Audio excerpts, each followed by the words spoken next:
할렐루야. 성령 강림절 함께 모여 예배드리게 하신 하나님께 모든 영광을 올려드립니다.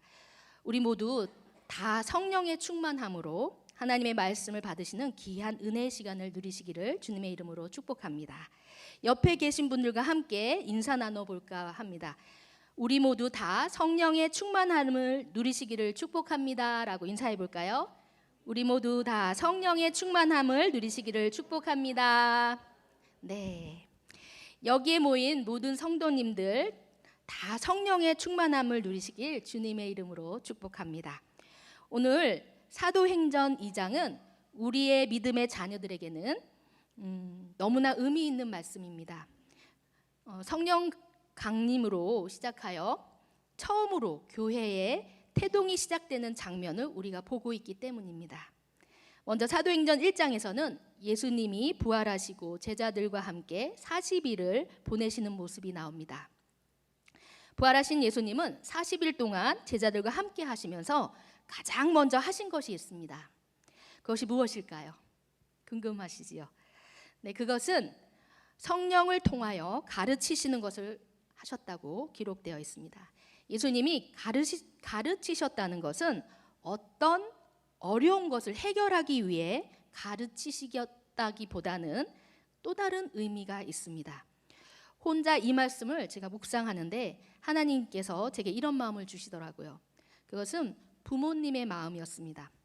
자식을 두고 먼저 하늘나라로 가야 하는 부모님의 마음, 그 마음 말입니다. 이 땅에서 제자들이 무엇을 위해 살아야 할지, 또 어떻게 살아야 할지, 또 가장 중요한 것이 무엇인지를 가르치시고 싶은 예수님의 마음이 아니었을까 생각되어집니다. 부모님이 돌아가신 한 집사님이 이런 말을 하시더라고요. 자기 어머니가 소천하시기 전에 자신에게 당부하고 가르치신 게 있다고 하며 기억나게 된다는 게 있는데요.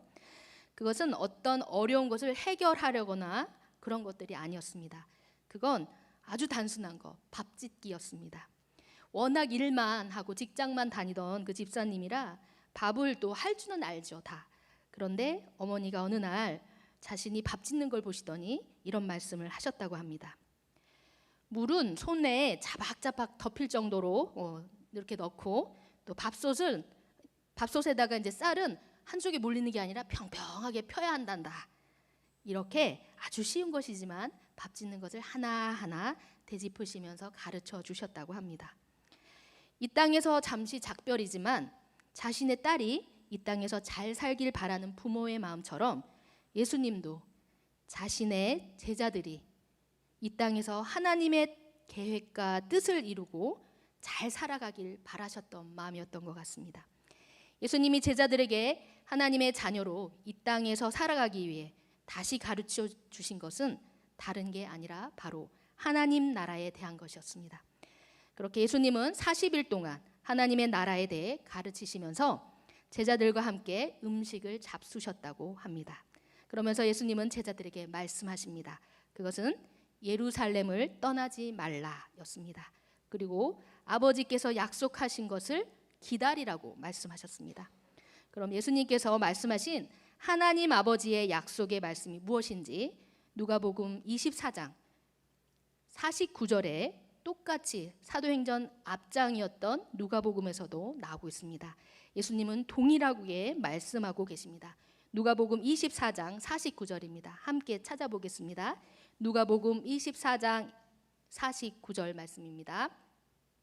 다 찾으신 줄 알고 함께 읽겠습니다. 볼지어다 내 아버지께서 약속하신 것을 너희에게 보내리니 너희는 위로부터 능력을 입혀질 때까지 이 성에 머물러 하시니라. 아멘.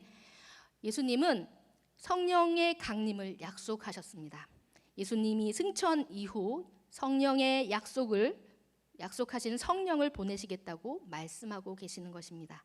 그리고 사도행전 1장 4절에서도 다시 약속의 말씀을 받기 위해 기다리라고 말씀하고 계신 것입니다. 이 성령 강림의 말씀은 신약에서만 나온 것이 아닙니다. 구약에서도 하나님은 약속의 성령을 오심을 예언자들을 통해서 지속적으로 계속 말씀해 오고 계셨습니다. 요엘서에서도 새 신을 만민에게 부어주시겠다고 약속의 말씀을 하고 계시죠. 또 그 약속의 말씀을 바로 또 사도행전을 통해 성취되게 하시는 것을 우리는 지금 보고 있는 것입니다. 또 이어 예수님은 성령으로 세례를 받으라고 말씀하고 계십니다. 이 성령으로 세례를 받는 것이 오늘 본문 말씀인 2장 1절에서 4절 말씀을 통해 어떠했는지를 우리에게 보여주고 있는 것입니다. 약속의 말씀의 성취는 예수님이 약속하셨던 성령 강림이었습니다. 이 성령의 강림은 놀랍게도 사도행전 2장 1절의 말씀처럼 오순절에 일어납니다. 오순절은 예수님과 40일 동안 함께한 후 열흘 후, 그러니까 50일째 이게 이루어지는다는 말씀인데요. 예수님이 부활하시고 50일이 지난 날입니다. 이 오순절의 의미를 좀 더 자세히 살펴보면 오순절은 이스라엘 백성이 하나님의 약속하신 가나안 땅으로 들어가게 된 것을 기념하는 절기라는 것입니다. 오순절은 유월절, 장막절 사이에 이스라엘 백성이 지켰던 3대 절기 중에 하나였습니다. 그런 오순절날 이스라엘 백성은 보리로 떡을 만들어 여호와께 첫 소제를 올리며 함께 예배를 드렸습니다. 이런 오순절은 구약의 맥주절이랑 연관이 있습니다. 맥주절은 보리를 추수하고 이제 감사의 의미로 초실절이라고 하는 다른 이름으로 첫 열매의 수확을 하나님께 감사드리는 절기를 의미합니다.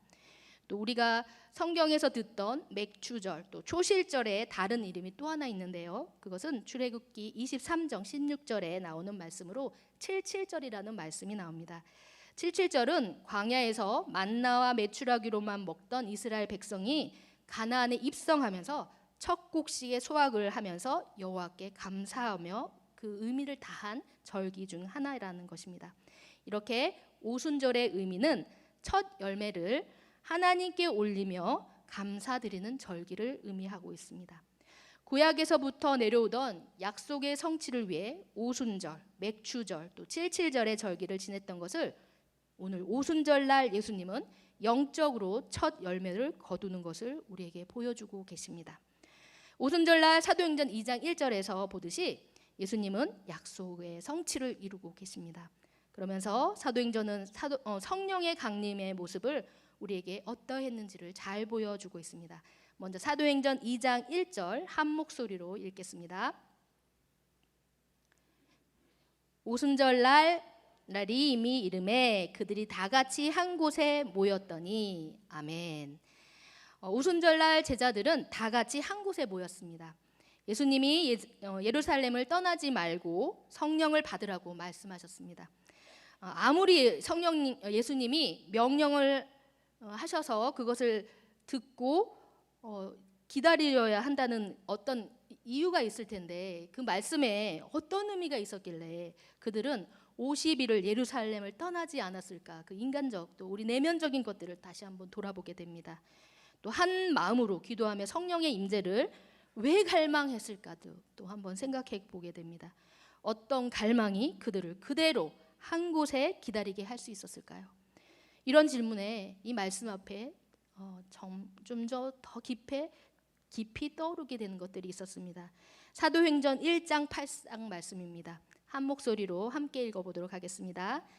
오직 성령이 너희에게 임하시면 너희가 권능을 받고 예루살렘과 온 유대와 사마리아와 땅끝까지 이르러 내 증인이 되리라 하시니라. 아멘. 예수님은 우리의 부르심에 대해 말씀해주고 계십니다. 이 땅의 교회가 감당해야 할 사명을 말씀하고 계십니다. 복음의 통로로 복음의 증인된 삶을 살아가라고 말씀하고 계시는 것이죠. 그 복음의 통로가 된다는 것은 우리 혼자의 힘으로 감당할 수 없다는 것을 예수님은 미리 알고 계셨습니다. 남겨진 제자들을 불쌍히 여기신 예수님은 그들에게 성령님을 보내주셨습니다.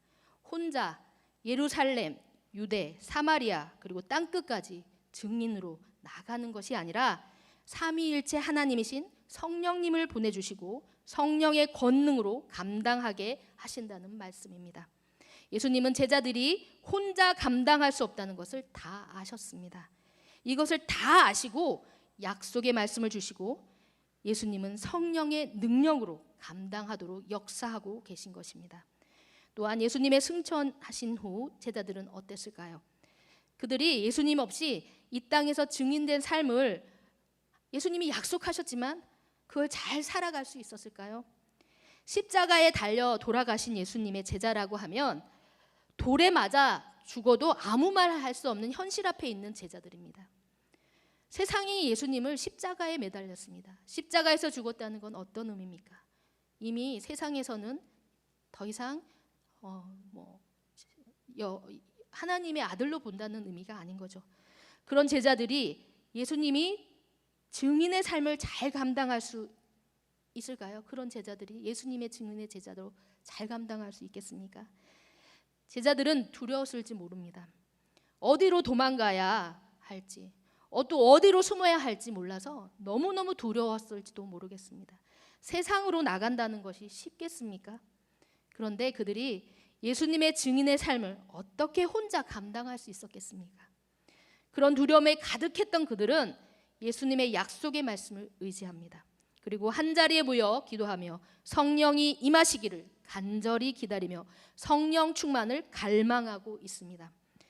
어느 때보다 제자들은 예수님의 말씀에 의지하며 기도하고 있었던 것입니다. 사랑하는 성도 여러분, 예수님이 승천하신 후 더 이상 육신으로 계시는 예수님 없이 이제 여러분과 제가 이 세상에 살아가야 한다면 우리의 마음은 어떨까요? 이런 상황에서 예수님이 여러분과 저에게 예루살렘에 머물라 그리고 성령의 임재를 기다리라고 하신다면 여러분과 저는 어떻게 반응하시겠습니까? 이 초청에 저는 이런 마음이 들었습니다. 생명을 살려준다는 말씀을 생각하니까 저는 간절했습니다. 다른 방법 없는 건 제 힘으로 안 되는 걸 알거든요. 그런데 여러분은 어떠십니까? 만약 성령의 동행 없이 예수님이 증인으로 살아가는 것을 축복하시고 우리를 증인으로 초청했다면 여러분과 저는 어떻게 그것에 반응하시겠습니까? 여러분과 저는 세상으로 그냥 당당히 걸어나가실 수 있겠습니까? 저는 두려웠을 것 같습니다. 세상 사람들에게 죄인으로 밖에 보이지 않는 예수님의 증인으로 살아간다는 것이 여러분과 저를 너무나 무섭게 하지 않았을까 생각되어집니다. 아마도 이런 현실 앞에 여러분과 저도 사도행전 그 제자들과 같이 간절히 한 곳에 모여 기도하지 않았을까요?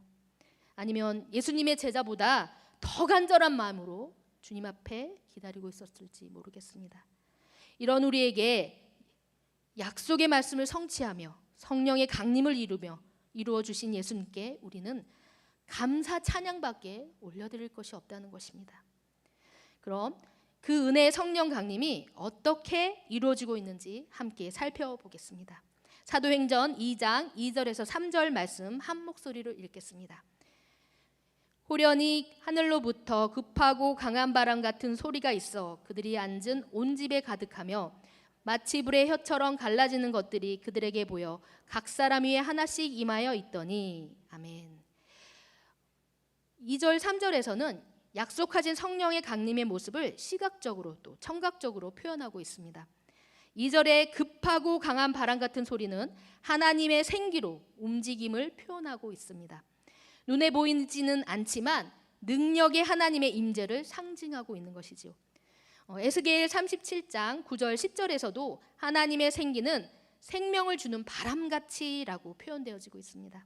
또 이렇게 강한 바람 소리 같은 소리는 승천하신 예수님을 떠나보내고 생기를 잃고 있던 제자들에게 생명을 불어넣어 주고 있는 이 모습을 보여주면서 우리가 교회로서 세상으로 나갈 수 있는 하나님의 생기를 부어주고 계시다는 것을 우리는 볼 수 있는 것입니다. 또한 3절에 불의 혀같이 갈라지는 것들이라는 말씀은 하나님의 임재로 우리를 정결케 하시는 하나님의 임재와 능력을 상징하고 있습니다. 출애굽기 3장 2절에서 하나님이 모세를 부르실 때 불타는 나무떨기 가운데 나타나셨다고 말씀하십니다. 또 이사야 6장 6절에서 7절 말씀에서도 하나님이 이사야를 부르실 때 숯불을 입술에 닿게 하시고 악의 죄를 사하시지요. 이런 말씀이 나옵니다. 이렇게 불길이 솟아오를 때 혓바닥처럼 갈라지는 것들을, 이 혀들의 이 움직이는 그것을 기도하고 있는 제자들의 모습에 나타나신 것입니다. 그 사람 위에 그 불길이 내려온 것이죠. 예수님은 제자들을 사랑하셨습니다. 예수님은 승천 이후에도 세상으로 나가야 할 제자들에게 예수님은 복음의 통로가 될 수 있도록 그들을 세워주시기 원하셨던 것입니다. 인간의 능력이 아닌 성령의 능력을 부어주셔서 부르심의 사명을 감당할 수 있도록 기름 부어주고 계신 것입니다. 불과 바람의 표현으로 성령 강림은 또 다른 표현으로 지금 이어서 나오고 있습니다. 그것은 다름 아닌 다른 언어들로 말하기 시작하였다는 말씀입니다. 사도행전 2장 4절 말씀 함께 읽겠습니다. 그들이 다 성령의 충만함을 받고 성령이 말하게 하심을 따라 다른 언어들로 말하기를 시작하니라. 아멘.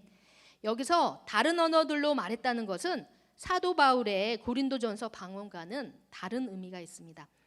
고린도전서 14장 2절에 거기서 나오는 방언은 하나님께 말하는 것이라고 말씀하고 있습니다. 또 아무도 그것을 알아듣지 못하는 성령으로 비밀을 말하는 것이라고 또 고린도전서에서는 표현하고 있습니다. 그러나 오늘 사도행전 2장 4절에서 다른 언어인 방언은 다른 지역의 언어를 말하고 있습니다. 그러니까 제자들이 쓰는 자기 언어가 아니라 다른 지역의 언어를 말하고 있다는 것이죠. 원래 창세기 11장에서 다른 언어를 쓰게 된 적을 우리가 창세기 11장에서 보게 됩니다. 처음에 인간이 모두 같은 말을 하고 있었습니다. 그러나 인간이 자기 이름을 높이려고 제약된 본성으로, 교만으로 하나님보다 더 높아지고 그런 교만으로 탑을 쌓고 도시를 건설하지요. 그러나 그 교만을 보신 하나님은 그들의 언어를 뒤섞어 버리십니다. 그리고 모두 흩어버리시죠. 그들은 온 땅으로 흩어졌습니다. 결국 인간은 서로 소통하지 못하고 뿔뿔이 흩어졌다고 말씀하고 있습니다. 그러나 오늘 오순절 성령 강림은 제자들이 다른 언어를 말하기 시작했다고 말씀하고 있습니다. 이 말을 사용하는 각 나라 사람들이 들은 것입니다. 내가 한국말을 쓰면은 내가 방언으로 중국말을 하는 것이죠. 그런데 지역에 있던 중국 사람이 그 말을 듣게 된 것이라는 거죠. 이것을 통해서 하나님의 역사하심을 듣게 되었다는 것입니다. 하나님이 살아서 역사하심, 예수님이 십자가에 죽으시고 우리의 죄를 모두 용서하시고 부활하신 그 이야기를 하나님은 다른 언어로, 하나님의 방법으로, 또 하나님의 때에 복음을 흘러가게 하셨다고 우리는 볼 수 있는 것이죠. 하나님은 그동안 다른 언어로 복음을 들을 수 없던 사람들에게 하나님의 역사하심을 보여주고 계십니다. 또한 2장 4절에서도 보면 다른 언어를 말하시기 시작할 때 사람들의 능력을 사람의 능력으로 하지 아니하고 하나님은 거기에 다 성령의 충만함을 받았다고 말씀합니다. 사도행전 2장 4절 다시 한번 한 목소리로 읽겠습니다. 그들이 다 성령의 충만함을 받고 성령이 말하게 하심을 따라 다른 언어들로 말하기를 시작하니라. 아멘. 제자들이 다른 언어를 말하기 전에 먼저 성령의 충만함을 다 받았다고 말씀하고 계십니다. 그런데 더 놀라운 것이 있습니다. 그것에 모인 제자들이 사도행전 1장 15절에서 보면 120명 정도 된다는 것이죠. 성령 충만함을 한 사람이 받은 것이 아니라 거기에 모인 사람이 다 받았다는 것입니다. 여기에 우리가 다 모여 있습니다. 예수님이 성령님을 보내주신 약속, 이곳에 있는 사람이 다 받았다는 것입니다. 2장에서 말씀하시고 있는 어부였던 베드로도 성령 충만함을 받고 하지 못하던 설교로 많은 사람을 구원하게 됩니다. 우리는 베드로만 성령 충만함을 받았다고 볼 수 없는 것입니다. 어떤 영적인 은사가 많은 사람이 혼자 받은 것이 아니라 한 곳에 모여서 기도하는 사람들이, 모든 믿는 자들이 예수님의 약속의 선물을 받은 것입니다. 다 성령의 충만함을 받았다고 말씀하고 계십니다. 이것은 사도행전 1장 8절에 약속의 말씀이 성취되는 것이고 예수님의 제자들이 복음의 증인으로 일어서게 되는 성령의 능력을 감당하게 되는 귀중한 장면을 우리가 보고 있는 것입니다. 우리가 모두 다 성령의 충만함을 받았다는 것은 이와 같이 복음 전파의 능력이 내게 있는 것이 아니라 우리는 성령을 의지하고 나갈 때 성령의 권능으로 우리가 복음의 전도자, 복음의 통로가 된다고 말씀하고 계신 것입니다. 성령이 강림하셨습니다. 이제 말씀을 맺겠습니다. 오늘 말씀을 통해 우리는 오순절 성령 강림을 통해 다 성령의 충만함을 받아서 어떤 일이 일어났는지 살펴보았습니다. 예수님이 약속하신 대로 또 그 말씀에 제자들이 기도하며 성령의 강림을 기다렸습니다. 그리고 강한 바람 같은 소리, 또 불 같은 혀처럼 성령이 각 사람 위에 임하셨습니다. 이렇게 임하신 성령의 권능으로 담대히 복음을 전하며 교회가 시작됩니다. 이 성령 충만함으로 복음을 전하는 모습은 오늘날 우리에게도 동일하게 이어지고 우리에게 도전하고 있다는 것입니다. 사도행전 1장 8절 말씀처럼 성령이 임하면 권능을 받고 예루살렘, 유대, 사마리아 그리고 땅끝까지 이르러 예수님의 증인된 삶으로 여러분과 저에게 예수님은 오늘도 저희를 부르고 계신다는 것입니다. 이 말씀을, 이 부르심을 따라가는 삶을 살아가는 것을 오늘도 여전히 여러분과 제게 필요한 것이 바로 성령 충만입니다. 성령 충만으로 성령의 능력이 흘러가게 된다는 것, 하나님의 약속이 우리에게 계속 함께 하신다는 것을 기억하시기 바랍니다. 오늘 이 예배를 통해서 하나님께서 특별히 여러분과 저에게 기도하시기 원하시는 것이 있습니다. 그것은 성령의 충만함을 받도록 다음 세대를 위해 기도하라는 것입니다. 마지막 날 때입니다. 마지막 날에 성령의 충만함 없이 살아갈 수 없다는 것을 하나님은 우리에게 오늘도 말씀해주고 계십니다. 그리고 우리가 기도해야 할 것이 있습니다. 여러분과 제가 성령의 열매를 맺는 삶을 살아가도록 기도해야 할 것입니다. 하나님은 사도 바울을 통해서 우리에게 말씀하고 계십니다. 갈라디아서 5장 25절 말씀입니다. 함께 읽겠습니다. 만일 우리가 성령으로 살면 또한 성령으로 행할지니. 아멘. 성령으로 산다는 것은 우리의 행함을 성령의 열매를 맺는 것을 바라보는 것이라고 말씀하고 계십니다. 갈라디아서 5장 22절에서 23절에도 말씀하고 계십니다. 함께 읽겠습니다.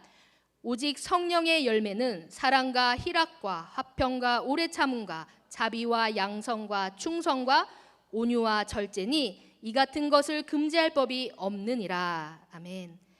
하나님은 성령의 충만함을 받은 사람을 복음의 증인으로 부르고 계신다는 것입니다. 그 복음의 증인은 성령의 열매를 맺는 삶을 살아가는 사람을 말하고 있습니다. 사랑하는 성도 여러분, 예수님의 약속의 선물인 성령의 충만을 다 받으시기를 간절히 소망합니다. 그래서 성령의 열매 맺는 삶을 살아가시길 바랍니다. 예수님이 우리에게 오늘 말씀하시는 것은 오늘도 여전히 우리에게 그때 성령 충만을 얘기하신 것을 오늘도 여전히 우리에게 말씀하고 계신다는 것입니다. 다 성령의 충만함을 받으라 라고 말씀하고 계시다는 것이죠. 그럼 우리 지금 옆에 있는 사람들에게 다시 한번 건면하는 마음으로 인사 나누시겠습니다. 다 성령의 충만하심을 받으시길 바랍니다. 아멘. 두려워하지 마십시오. 다만 기도하며 기다리시기 바랍니다. 그러면 성령의 충만함을 입고 성령의 열매 맺는 삶을 살아가도록 하나님은 우리를 인도해 주실 것입니다. 여러분과 제가 성령의 충만함을 받아 성령의 열매 맺는 삶을 살아가시도록 복음의 증인이 되시길 주님의 이름으로 축복합니다.